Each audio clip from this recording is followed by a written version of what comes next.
दोस्तों जैसा कि आप लोगों का क्लास 9 से नवंबर मंथ का त्रैमासिक परीक्षा चल रहा है और आप लोगों का पेपर जो है ना 29 नवंबर को होने जा रहा है, जो कि साइंस का होने जा रहा है। तो बेटा बच्चों अभी कैसी वीडियो में ना मैं आपको सब्जेक्टिव का आंसर की बताऊंगा, साथ में ऑब्जेक्टिव का आंसर की जो है ना मैं पहले ही बता दिया था, बट आप लोग अगर वीडियो नहीं देखो तो चैनल पर जाकर देख लेना। अगर वो भी नहीं देख पाते तो कोई दिक्कत नहीं, मैं आपको जो है ना पूरा PDF ही बता दूंगा कैसे डाउनलोड करना है। तो ये देख लीजिए, ये रहा ऑब्जेक्टिव मैंने पहले ही बता दिया था उत्तर, इसलिए फटाफट से ना मैं आपको सब्जेक्टिव का उत्तर बता दूंगा और डाउनलोड करने के लिए बताऊंगा। देखिए यहाँ पर ना 1 से लेकर के 10 तक आपको प्रश्न मिलेगा, इसमें से किन्हीं 5 प्रश्न को ही आपको बनाना है। तो देखिए पहला प्रश्न जो पूछा गया ना प्यारे बच्चों, पूछा गया कि उत्प्लावकता से आप क्या समझते हैं। और 2 नंबर प्रश्न पूछा गया है, जब किसी छड़ी से एक नदी को पीटा जाता है तो धूल के कण बाहर आ जाते हैं, स्पष्ट करें। उसके बाद क्वेश्चन नंबर 3 पूछा है, प्राश्रय तरंगों का उपयोग वस्तुओं को साफ करने में कैसे होता है। उसके बाद क्वेश्चन नंबर 4 पूछा है, किन कारणों से जो है ना ओजोन परत क्षीण होता है। उसके बाद आगे क्वेश्चन है, अमोनिया क्या है। और 6 नंबर पूछा गया कि समस्थानिक क्या है। ठीक है प्यारे बच्चों, चलिए आगे देख लेते हैं। क्वेश्चन नंबर यहाँ पर 7 पूछा क्या गया है। तो क्वेश्चन नंबर 7 जो पूछा गया है, आयन क्या है। उसके बाद क्वेश्चन नंबर 8 पूछा है, अंडा देने वाली मुर्गियों का जो है ना आहार कैसा होना चाहिए। और 9 नंबर क्वेश्चन है, क्षय रोग संक्रमण कैसे होता है। ठीक है प्यारे बच्चों, उसके आगे देख लीजिए। क्वेश्चन नंबर 10 पूछा, क्या पूछा 10 नंबर कि जो है ना पल्स पोलियो कार्यक्रम क्या है। ठीक है, चलिए आगे देख लेते हैं। यहाँ पर क्वेश्चन नंबर क्या पूछा है, दीर्घ उत्तरीय प्रश्न में ना 11 से लेकर के 15 तक प्रश्न है, इसमें से किन्हीं 3 प्रश्नों को आपको बनाना है, जिसके लिए आपको 15 मार्क्स मिलेगा। चलिए पहला प्रश्न देख लेते हैं, क्या पूछा, सोनार की कार्यविधि तथा उसके विभिन्न उपयोगों का वर्णन करें। उसके बाद 12 नंबर प्रश्न प्यारे बच्चों, कार्य की परिभाषा लिख के धनात्मक कार्य, ऋणात्मक कार्य और शून्य कार्य का साधारण व्याख्या करें।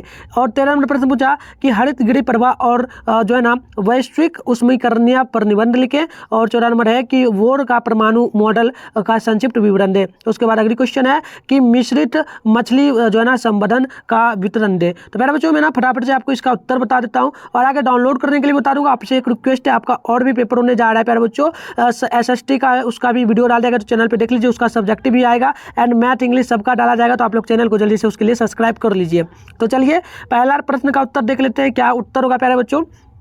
उत्तर होगा, जब किसी वस्तु को किसी तरल में डुबोया जाता है तो उस तरल वस्तु पर जो है ना वस्तु पर की ओर एक बल लगता है, जिसे हम जो क्या कहते हैं उत्प्लावन कहते हैं। उत्प्लावन बल का जो है ना परिमाण तरल के घनत्व पर निर्भर करता है। इस घटना को जो है ना उत्प्लावकता कहते हैं। चलिए इसी प्रकार से ना क्वेश्चन नंबर 2 का उत्तर देख लेते हैं। क्वेश्चन नंबर 2 रहा ये प्रश्न प्यारे बच्चों, और इसका जो उत्तर होगा ना, उत्तर होगा जब किसी छड़ी को जो है ना कारपेट को पीटा जाता है तो धूल के कण बाहर आ जाते हैं, क्योंकि दूरी के रेशो गति में आ जाते हैं और दरी अपने स्थान से हट जाती है। इसमें मौजूद धूलकण का जड़त्व के कारण इस गति का विरोध करते हैं और पानी अपनी स्थिति बनाए रखना चाहते हैं, जिस कारण धूलकण जो है ना बाहर आ जाते हैं। तो ये था प्यारे बच्चों 2 नंबर क्वेश्चन का उत्तर।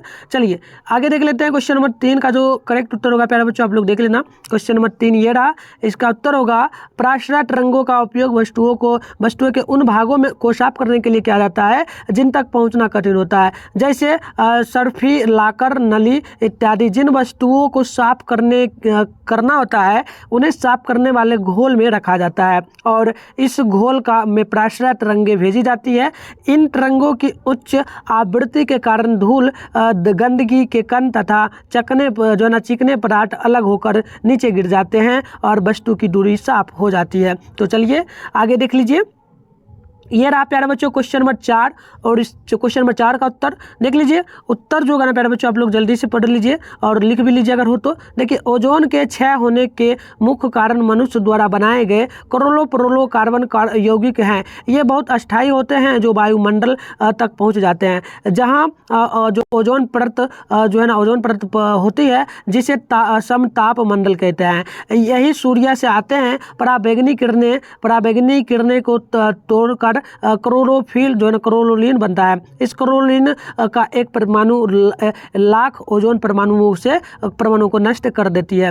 तो चलिए यहाँ पर देख लेते हैं 5 नंबर का उत्तर प्यारे बच्चों, ये रहा 5 नंबर प्रश्न और इसका उत्तर होगा कि मिट्टी के अमोनिया को विशेष रूप से नाइट्रोजन युक्त कार्बनिक पदार्थों पर बैक्टीरिया द्वारा किया जाता है। अमोनिया यौगिकों और अमोनिया के उत्पादन के साथ जो है ना अपघटन के रूप में परिभाषित किया जाता है। इस प्रक्रिया को पूरा करने में बैक्टीरिया को अमोनिया बैक्टीरिया भी कहा जाता है। तो ये प्यारे बच्चों आपका शॉर्ट खत्म हो गया। अब आपका जो है ना लॉन्ग क्वेश्चन है, यहाँ से देख लीजिए प्यारे बच्चों। ये आपका लॉन्ग क्वेश्चन है और इसका जो है ना उत्तर यहाँ पर देख लेते हैं। उत्तर होगा सोनार एक ऐसी युक्ति है जिसे जल में स्थित पिंडों की पिंडों की दूरी, दिशा तथा चाल मापने के लिए किया जाता है। सोनार में एक जो है ना प्रेषित तथा एक सूचांक होता है। प्रेषित पराध्वनि उत्पन्न और प्रेषित करता है। ये तरंगे जल में चलती है तथा जल तल के से टकराकर सूचांक द्वारा ग्रहण कर ली जाती है। सूचांक पराध्वनि तरंगों को विद्युत संकेत में बदल देता है, जिसकी उचित व्याख्या करने के लिए अनेक चीज़ों की जानकारी हासिल की जाती है। सोनार का उपयोग जो होगा ना प्यारे बच्चों, देख लीजिए सोनार का उपयोग आपको लिखना है। तो पहला लिख दीजिए, सोनार का पहला उपयोग होगा, सोनार का उपयोग समुद्र की गहराई ज्ञात करने में किया जाता है। दूसरा लिखना है, इसका उपयोग जो है ना जल के अंदर स्थित चट्टानों तथा घाटियों को ज्ञात करने में किया जाता है। उसके बाद तीसरा में लिखना है, इसका उपयोग डूबी हुई, और आगे चलते प्यारे बच्चों, ठीक है। इसका आप PDF स्क्रीनशॉट लेना चाहे तो ले लीजिए, नहीं तो मैं डाउनलोड करने के लिए बता दूंगा, ठीक है। चलिए इसके बाद लिख देना तीसरा पॉइंट में आपको प्यारे बच्चों कि बर्फ या डूबे हुए जहाज आदि की जानकारी प्राप्त करने में भी किया जाता है। तो चलिए 12 नंबर प्रश्न ये रहा प्यारे बच्चों, इसका उत्तर देख लीजिए। उत्तर होगा कि धनात्मक इकाई मान लिया जाए कि किसी टेबल पर रखे जो ना लकड़ी के एक टुकड़े को निश्चित बल यानी F कार्य करता है और उस गुटके को अपनी दिशा S दूरी में विस्थापित करता है। इसी का और उत्तर होगा प्यारे बच्चों, छोटा नहीं है बड़ा है, ठीक है। तो चलिए उत्तर होगा चित्र 1 तब कार्य की भाषा दे चुके बल F द्वारा किया गया कार्य WFS उदाहरण में लिए गए। जब कोई वस्तु नीचे की ओर गिरती है तब उसका विस्थापन पृथ्वी के गुरुत्व बल की दिशा होता है। ऋणात्मक कार्य यानी निगेटिव वर्ल्ड जब किसी वस्तु को विस्थापन बल की दिशा में विपरीत दिशा में होता है तब विस्थापन बल द्वारा दिशाओं का जो है ना 180 डिग्री का कोण बनता है और ऐसी स्थिति में बल द्वारा किया गया कार्य ऋणात्मक माना जाता है। अतः यहाँ पर W बराबर F-FS उदाहरण के लिए यदि किसी गेंद के ऊपर की ओर जो ना गुरुत्व बल फेंका जाए तो इसका जो ना विस्थापन ऊपर की दिशा में होगा। तो प्यारे बच्चों ये था क्वेश्चन नंबर कितना का 12 का उत्तर। चलिए 13 का देख लेते हैं।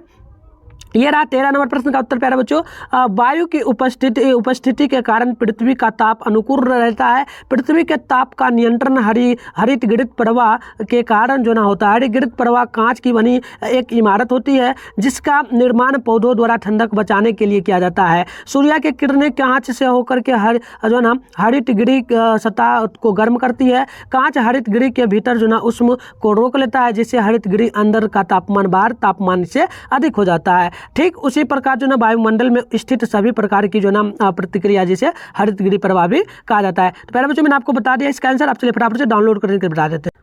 तो प्यारे बच्चों आपको जो है ना गूगल में चले आना है। गूगल पे आने के बाद आपको जो जिस चैनल पे वीडियो देख रहे हो ना आप लोग, अभी मिथुन स्टडी सेंटर चैनल का नाम है प्यारे बच्चों, इतना ही आकर के यहाँ पर आपको सर्च कर लेना। देख लीजिए इस प्रकार से मिथुन स्टडी सेंटर आपको जो है ना सर्च कर लेना है। उसके बाद प्यारे बच्चों आपको क्या करना है, स्क्रॉल डाउन करके थोड़ा सा नीचे आना है, आपको वेबसाइट मिलेगा फर्स्ट में, तो आपको इस पर क्लिक कर देना है। तो यहाँ से आप लोग आकर के जो है ना इस वेबसाइट पे आप लोग क्लिक कर लीजिएगा, ठीक है। मिथुन स्टडी सेंटर पे आके क्लिक करिएगा तो ओपन हो जाएगा, यहाँ से आप लोग डाउनलोड कर लेना।